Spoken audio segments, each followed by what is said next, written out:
महाराज जी, हमारे चैनल में आपको बहुत बहुत स्वागत है।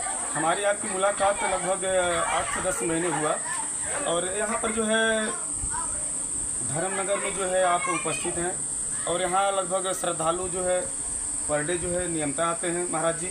और यहाँ जो है कार्यक्रम किस लिए रखा गया, कल समय देखा जो है संकीर्तन का कार्यक्रम चला, आज जो है भंडारे का कार्यक्रम चला, यह निरंतर चलेगा महाराज जी। श्रावण महीने में ये भी 24 घंटे 36 घंटे का है। ये जो है सावन महीने में आषाढ़ पूर्णिमा से लेकर जी सावन पूर्णिमा 1 महीने का जी कार्यक्रम ये 10 तारीख जी गुरु पूर्णिमा का महोत्सव जी यहाँ से लेकर अभी देव सैनी एकादशी जी पूर्णिमा। अब देव मतलब आप सनातन में भगवान विष्णु अभी योग निद्रा में जी सावन में हर सोमवार को जो है भोलेनाथ की आराधना होगी जी 1 महीने। अभी गुरु पूर्णिमा है, फिर इसमें जो है नवमी आएगी, अलग अलग प्रोग्राम रहते हैं तो उनका जो है विधिवत कार्यक्रम। गुरु जी, ये जो प्रोग्राम आप लोग करते हैं ये विगत कितने वर्षों से हो रहा है? गुरु पूर्णिमा का नारायण जैसे सनातन पद्धति में गुरु अर्थात माता, जिस समय आपका जन्म हो गया आप आओ या न मत आओ, ये तो देव अर्थला आप अभी आ गए हो तो आपको लगा आप गुरु पूर्णिमा में आ गए। जी आपका जिस दिन संस्कार होता है, पुंसवन संस्कार होता है, उस दिन से गुरु के सानिध्य में आप आ गए। तो ये तो आपके हर श्वास के साथ चल रहा है। अब आप इसको कब समझ रहे हो, आपके जीवन में कब से शुरू हो रहा है आप समझो, लेकिन एक कब से चल रहा है। जब बड़े महाराज जी थे स्वामी कृष्णानंद जी महाराज, वो थे उस समय उन्होंने अपने गुरु से दीक्षा ली, गुरु की सेवा की, वहाँ से उनको ये पद्धति प्राप्त हुई। हमें हमारे गुरु से प्राप्त हुई आश्रम पद्धति। महाराज जी ने आश्रम बनाया, फिर महाराज जी के बाद गोकुलानंद जी आए, वो इस चीज़ को आगे बढ़ाए, फिर ज्ञानानंद जी से वो बढ़ाए, अभी उनके बाद से हैं हमें, तो हम इस चीज़ को परंपरा है उस परंपरा। ये गुरु जी, जहाँ एक तरफ लोग जो है सनातन की तरफ बहुत कम अग्रेसिव हो रहे हैं, उनके लिए आप क्या कहना चाहेंगे? नारायण, ये तो आपका क्वेश्चन ही गलत। समय था कि लोगों को सनातन के विषय में पता नहीं। इस समय युवा में धर्म के प्रति जागरूकता है, वो धर्म को समझ रहे हैं।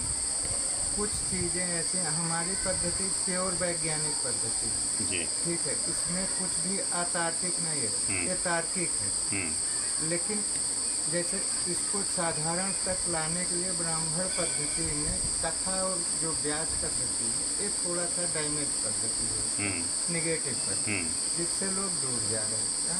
तो अब क्या है, सनातन का अब प्रचार हो रहा है कि धर्म को आप जो चीज़ आप धारण कर सकते हो वही धर्म है। अब आप धारण क्या करना चाहते हो ये आपके विवेक पे निर्भर करता है, बुद्धि पे नहीं। आपका विवेक शुद्ध है तो आप सही मार्ग का चुनाव करेंगे, और बुद्धि से अगर चुनाव करेंगे तो गलत हो। विवेक होना चाहिए, बुद्धि नहीं। बुद्धि, ज्ञान, बुद्धि और विवेक तीनों में अंतर है। ज्ञान मतलब आप शब्द का जान पाएंगे और उसमें तार्किकता का समावेश हो गया तो बुद्धि का प्रकरण हो गया, और जिसमें आचरण की शुद्धता और ज्ञान तीनों मिक्स हो गया वो विवेक हो गया।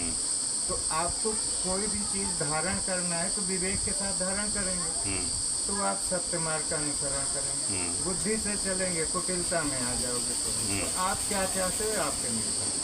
नहीं, मैंने ये सवाल इसलिए गुरुजी आपसे पूछा कि कुछ लोग जो है सनातन धर्म को डेंगू और मलेरिया जैसे परिभाषाओं से प्रदर्शित करते हैं, तो उनके लिए आप क्या कहना चाहेंगे? नारायण, तो उनकी जो है बुद्धि का ही तो बात है ना, उनके ज्ञान की बात थोड़ी है, उनके बुद्धि का ये उपज है।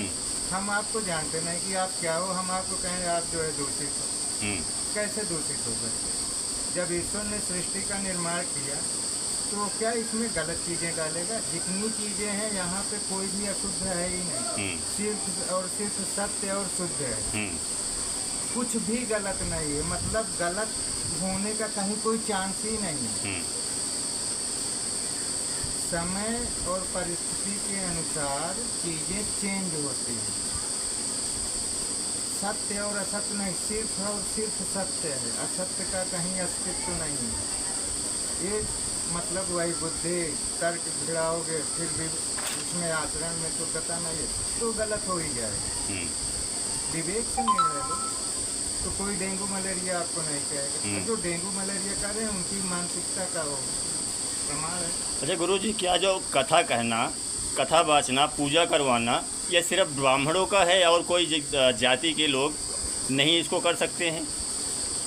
जाति बनी तो जन्मते जायते शूद्र, जन्म से सभी शूद्र। संस्कार द्विज हो, आप में संस्कार आएगा आप द्विज हो जाओ। संसार में करीब 5 प्रकार के प्राणी द्विज होते हैं जिनका दोबारा जन्म है। जो अंडज जीव हैं वो सभी द्विज हैं, ठीक है। और जैसे हम आप हैं, हमारा आपका संस्कार होता है वैदिक परंपरा में, शिक्षा का संस्कार हुआ, हम आप द्विज श्रेणी में। हाँ, जन्मते जाते शूद्र, संस्कार द्विज। आप किसी विशेष पद्धति का ज्ञान प्राप्त करते हैं तो आप उस पद्धति के पंडित हो जाते हैं। और जो स्वयं को जान ले, ब्रह्म, स्वयं को जानने का मतलब ईश्वर को जानना, क्योंकि हम आप ईश्वर की संतान है, ईश्वर के अंश हैं। तो हम आप अगर स्वयं को जान लेंगे तो हम ईश्वर के समकक्ष हो गए, तो हम ब्रह्म हो गए। ब्रह्म ज्ञानाति ब्रह्म है। तो एक कोई पंडित जी का काम नहीं है, सबका। मतलब जिसके पास ज्ञान होगा वो सब करवा सकते हैं। ज्ञान होना चाहिए, मतलब विवेक पूर्ण ज्ञान होना चाहिए, ना कि बुद्धि तार्किकता से हो तो वही मानसिकता है, मलेरिया और मच्छर बनोगे। जी, मैंने ये सवाल गुरु जी इसलिए आपसे पूछा था क्योंकि मैं ज़्यादा राजनीति पे आपसे नहीं जाना चाहूँगा, लेकिन अभी एक घटना घटी थी जिसमें यादव जी कथावाचक थे, उनका सर मुंडन हुआ। उसके बाद बहुत से जो ब्राह्मण थे उनका विरोध हुआ। कुछ लोगों ने यहाँ तक बोला कि जो कांवड़ लेके आएंगे वो पंडिताइन का ये है, मैं उसको अपने मुंह से नहीं बोलूँगा। और उन्होंने जब ऐसी परिभाषा प्रदर्शित की तो वो शंकर जी की मूर्ति पे वो जल चढ़ेगा, तो उनको ये बोलना चाहिए था, वो भी तो सनातनी हैं। सबके अपने विवेक का, बुद्धि का ही तो ये प्रकरण है। विवेक यहाँ शून्य हो रहा है। अगर आपके आचरण में शुद्धता होती, आपके ज्ञान में डीप, आप नॉलेज आपका गहन होता, डीप होता, तो आप इस तरीके की भाषा का प्रयोग करते, अमर्यादित भाषा का प्रयोग करते। आप अपनी माता के लिए कैसी भाषा प्रयोग करना चाहते हो? कोई करेगा?